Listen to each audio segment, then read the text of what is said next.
remember her? Yes. I have her tell a story, but I have looked into her work and I think it's pretty good, so I think you're gonna like her. Please put your hands together for Brune Smith.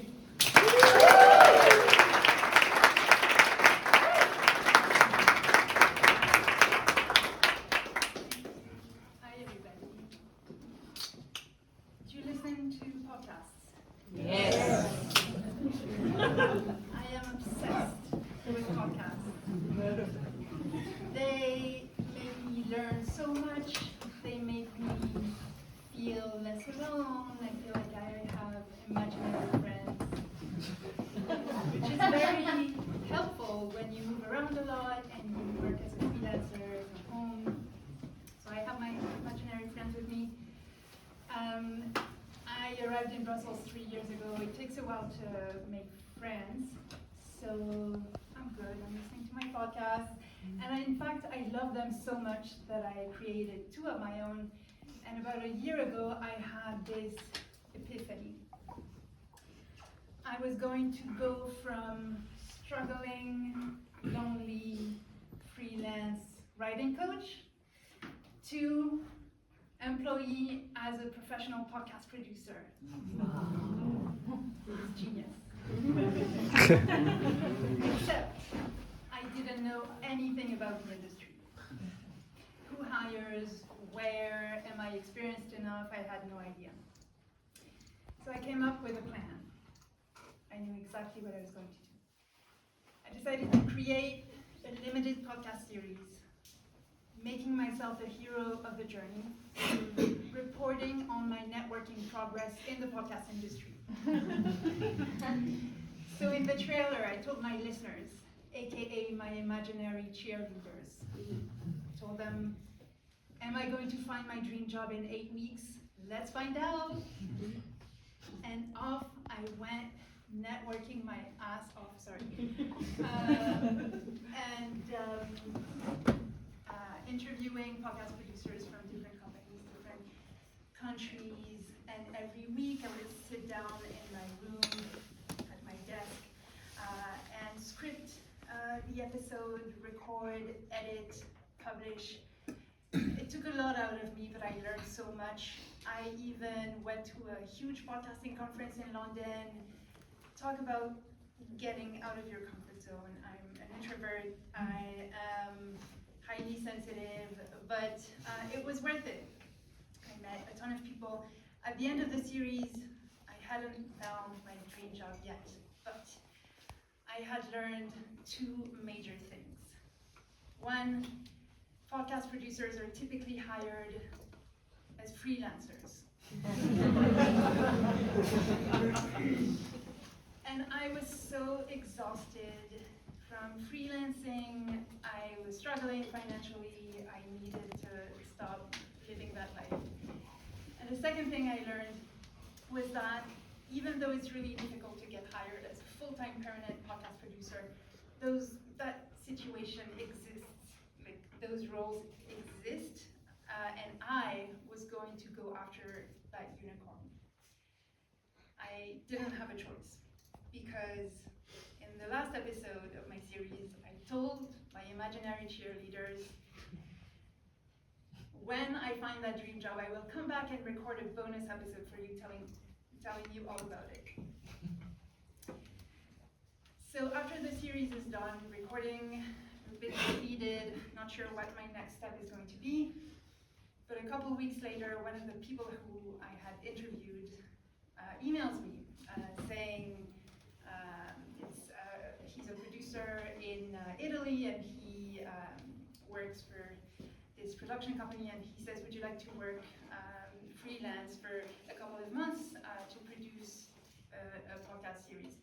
So it's not exactly the thing yet, but it's a step in the right direction. So I take it, so over the summer last year, I'm feeling so good because I'm doing everything I love. I'm still working from my bedroom, but I'm learning a lot. I'm nerding out on this new subject that I didn't know anything about, AI. And I book guests, I come up with concepts. I And when that is done, it's October, and I'm kind of back to square one. I'm out of ideas, I'm out of fuel to network, so I focus on job boards. And when you go to job boards and you enter podcast, there's 0 results. So that's October.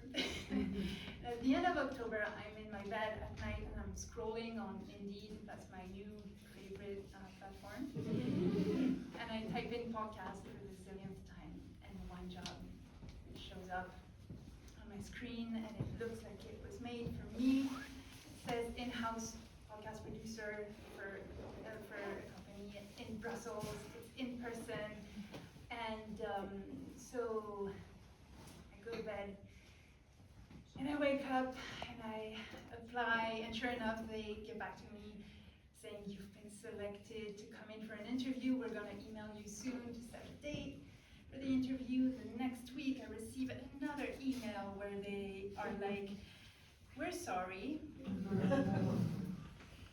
We've decided to postpone the hiring process by a few months. And my brain collapses on itself. I'm at a loss for solutions, and it's November, it's getting dark, I don't have enough sunlight, I don't have enough social interaction, and soon I'm gonna run out of money to pay my rent. So I get really stressed, and at the same time I sort of withdraw, and I start spending a lot more time on the couch in front of Netflix.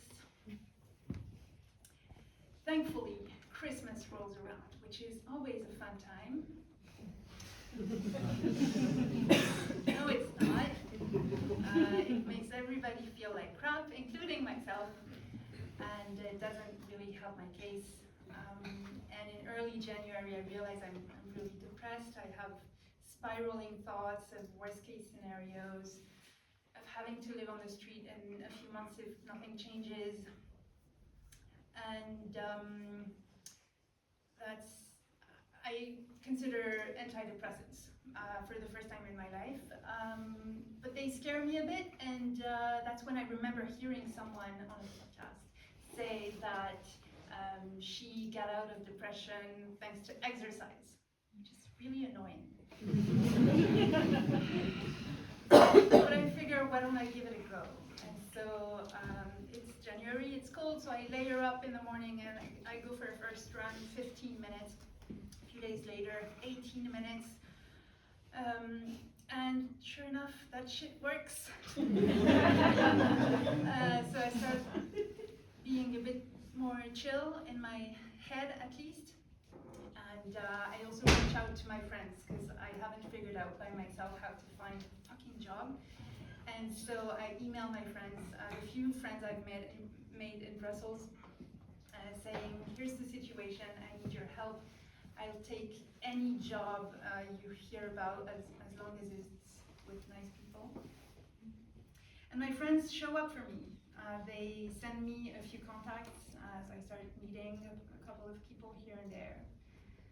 One of my friends says, why don't we go running together on the weekend? So we start doing that, that feels really good. Another friend, completely unrelated, but she's like, can you take care of my dog for 2 weeks? And I take this as a blessing, because obviously the dog is going to take care of me. So for 2 weeks, I take the dog out for a walk 3 times a day, keep running 3 times a week.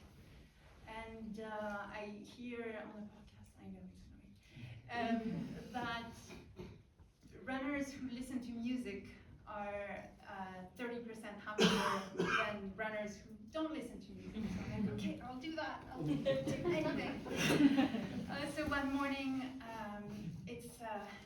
layer up. I go for my run listening to Beyonce. The sun is rising on the horizon. I'm feeling so good.